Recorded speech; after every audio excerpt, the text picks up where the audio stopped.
If you're part of Gen Z, you're living in the strangest economic moment any young generation has ever experienced. On one hand, the opportunity in front of you is almost absurd. The internet has removed barriers that used to exist for decades. Starting something used to require physical space, inventory, employees, and capital. If you wanted to open up a store in the late 90s, you needed to sign a lease, buy a product up front, take on real financial risk, and hope that customers walked through that door. Now, someone can launch a business from their bedroom. You could design something digitally, build an audience online, and reach customers around the world without ever meeting them. Distribution used to be the hardest part of business. Now, distribution can happen instantly if an idea spreads online. A teenager can upload a video and reach more people than a television network used to reach 20 years ago. Just think about that for a moment. That is absolutely crazy what social media could do for us. And that kind of leverage simply didn't exist before. So, in theory, what I'm trying to say here is Gen Z should be the most entrepreneurial generation in history. Like, we should be starting up shit, we should be doing everything. And in some ways, it is. There are young founders that are building software companies, creators turning audiences into brands, small teams launching products that scale globally throughout the entire internet. But at the same time, something else is happening and nobody seems to be talking about it. So we're going to talk about it. A lot of people in our generation feel stuck. Not because the opportunity doesn't exist, but because attention has become the most contested resource in the world. Every major tech company is competing for your attention. There are entire teams of engineers designing platforms specifically to keep people engaged as long as possible. The more time that you spend scrolling, doom scrolling, and just staying on platform, watching, reacting, the more the systems succeed. Now, that's not to say don't support your favorite creators. I hope by this point you have already subscribed to the channel. You already liked the video because you know this one's going to be a banger. But, the idea is they want you to be using the internet 24/7. And the result is that millions of people are just constantly busy consuming things without ever building something for themselves. The strange part is that the same platforms that distract people are also the platforms where the opportunity lives. YouTube could waste your time, or it could build a career. TikTok can fill hours of your day, or it could create an audience that becomes a business. The internet itself isn't the problem, it's just how you interact with it. And most people interact with it passively. They scroll, watch, like, react, and move on to the next piece of content. Hours disappear that way without leaving anything behind except temporary entertainment. But some people interact with the internet differently. They treat it like infrastructure. Instead of only consuming content, they produce it. Instead of just observing trends, they build around them. And instead of asking, what's going to entertain me today, they start asking what people actually care about enough to pay for. And that shift in perspective is where a lot of opportunity begins. Because when you start looking at the internet through the lens of value creation instead of consumption, the landscape changes. You notice problems people complain about in comments, you see niches where audiences are underserved. You realize that someone explaining something clearly can attract thousands of viewers who are trying to understand the same thing. A YouTube channel becomes more than entertainment at that point. It becomes distribution, and audience becomes leverage, and that kind of leverage compounds over time. And listen, YouTube channel, this isn't to say that everybody needs to start a YouTube channel. It's just one example of what I'm doing by building out this YouTube channel. That doesn't mean you have to do the same thing. It's not like social media is the only way to get it successful in our day and age, but Gen Z just relates so hard to social media. So I thought that was a good example to talk about. The frustrating thing is that most people underestimate how long the compounding phase takes. And especially us in Gen Z with a short attention span, that becomes an issue. They try something for a few months, maybe even a whole year, and when the results are small, they just assume it isn't working. But almost every meaningful project begins very quietly. My first videos barely got any views. This video that you're watching is probably not going to get any views. But in the same way, the first product barely sells. The first attempt at building something online feels clumsy compared to the polished things you see from people who have been doing it for years.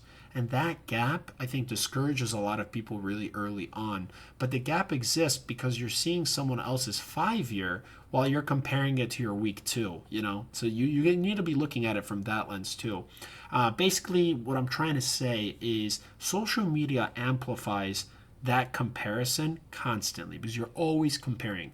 And to that, I say comparison is the thief of joy, and you should be looking about who you were yesterday and what you were doing yesterday versus another person. But with social media, everybody's always comparing. That's not going to change. It's just the way the world is. You open an app and see someone your age traveling the world, driving an expensive car, claiming they built a business overnight. And it just creates an illusion that success appears instantly if you're doing things correctly. Obviously, if you've watched my channel, you know that I run a multi-million-dollar business. You know that I'm a multi-millionaire, but I'm not flashing fancy Lambos because the people actually doing it, they're not actually spending that money. It's all for show. Believe me when I say it, it's all for show.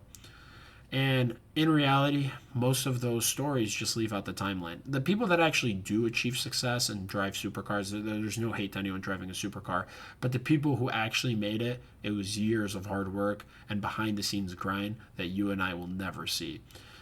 Behind almost every overnight success is a long stretch of experimentation that nobody was watching, years of trying things that didn't work, learning how markets respond, understanding what people actually value, and adjusting again and again and again until something finally starts gaining momentum. Because momentum in business rarely looks dramatic when it begins. It just starts with small signals. A few people buying something you made, a video performing slightly better than the last one, a customer returning because the product genuinely helped them. Those signals are easy to dismiss when your expectations are unrealistic. But when someone stays with a project long enough, those signals begin stacking. The internet amplifies compounding faster than older systems ever could because a product that resonates can reach thousands of people quickly. A video that spreads can introduce someone to an entirely new audience, and a useful idea can travel across platforms and bring attention back to the person who created it. But all of that requires patience with the early phase where nothing looks impressive yet. Gen Z has a massive advantage in that regard. And also time.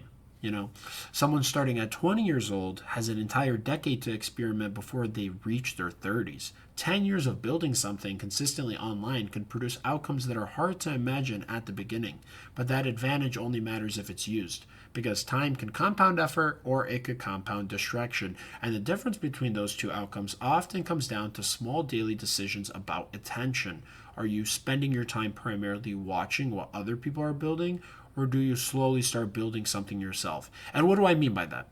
Well, are you watching YouTube videos of some guy getting in shape? Or are you going to spend the time to get a gym membership, actually go to the gym, and put in the work that's required to transform your body? Just think of it that way. Don't even compare it to YouTube right now, because a lot of us, we spend more time watching YouTube than we do TV. So don't compare it to my last example of YouTube. Like, just think about from the gym. If you spend 100 hours watching videos on some guy trying to get strong, you aren't getting strong by watching that video. Like, you have to go out there and actually put in the work. The internet, though, it doesn't really care which role you choose. It will happily entertain you for hours every day, but it's also going to reward the people who learn how to create value within it. And I don't think that's to say that Gen Z is doomed. I don't think they are. If anything, this generation has more leverage available than any generation before it. But leverage only works if someone picks it up and uses it. The people who start doing that early, even if it's imperfect, are usually the ones who end up far ahead later in life. So if you're part of Gen Z, the real question isn't whether the opportunity exists. I think we all agree that it does. It's whether you're willing to sit on the creator side of the internet long enough to capture it. If you're trying to build something, if you're trying to start a business, I run a very successful multi-million-dollar business. This channel is not me selling you a course or a product. It's just honest discussions on various topics that I'm very passionate about and that I think a lot of people need to hear, whether it is building something, figuring out a business, or just, thinking differently and having a different mindset about how the entire world works and how the system works. Stick around, subscribe to the channel. There's so many topics we are going to cover. I appreciate you guys all watching, everybody who has shown support so far. You guys mean the world to me. And with that, we will catch you on the next one.